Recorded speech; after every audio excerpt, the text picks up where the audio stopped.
could be really, really big to them that they just can't seem to fix or master. Let me ask you, on that note, um, because you're right, it's a tough situation to be in because this is someone that you're planning to spend the rest of your life with. This is someone that is taking advantage of someone that is so close to you, someone that you love, someone that Mhm. was a mentor, someone that was a role model. And it must have been devastating. And the best example I can probably come up with is it's like someone enters your life, and let's be honest, when someone enters your life in a romantic setting, you're vulnerable, right? Because you're Right. opening up in your heart, you're opening up your mind, you're opening up your soul, you're opening up your body, right? Mhm. And to have this person take something from you that is so important, because for you specifically, you've come so far, you've climbed so high, right? And now you're at odds with this person. Do you think that this has shaped your outlook? And if it has shaped your outlook, what do you want to tell the next generation of women so they don't experience this as well? Well, first of all, he's a weasel, and he was always very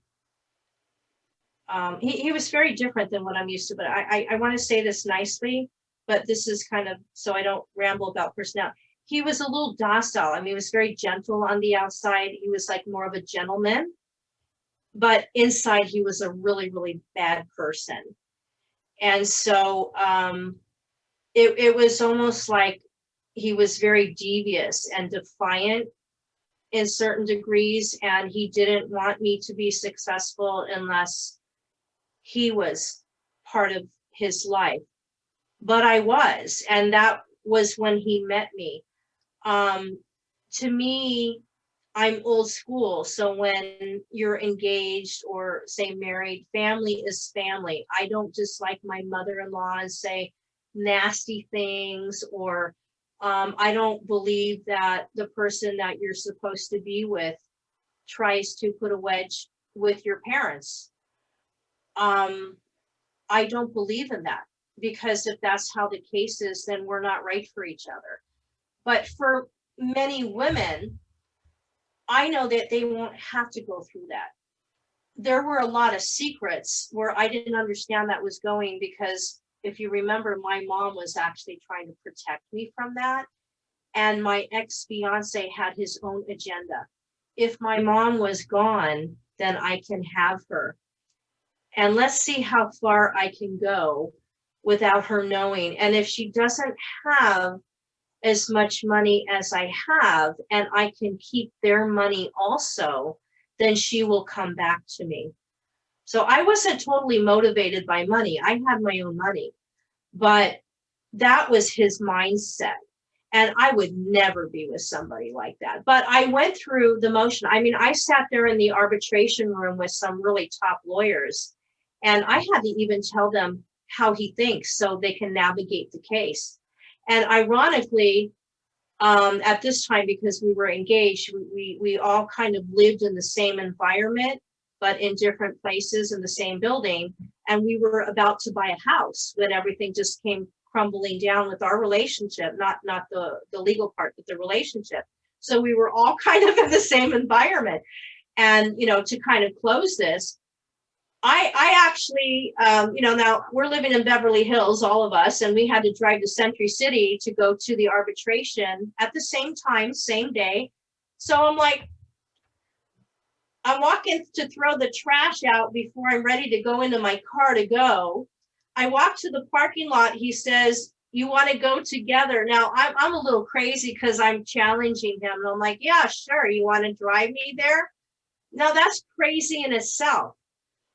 So we're suing him because he's stealing money, and I'm driving with him to the lawyers. Okay, so I've driven there with him, right? So I don't have a car.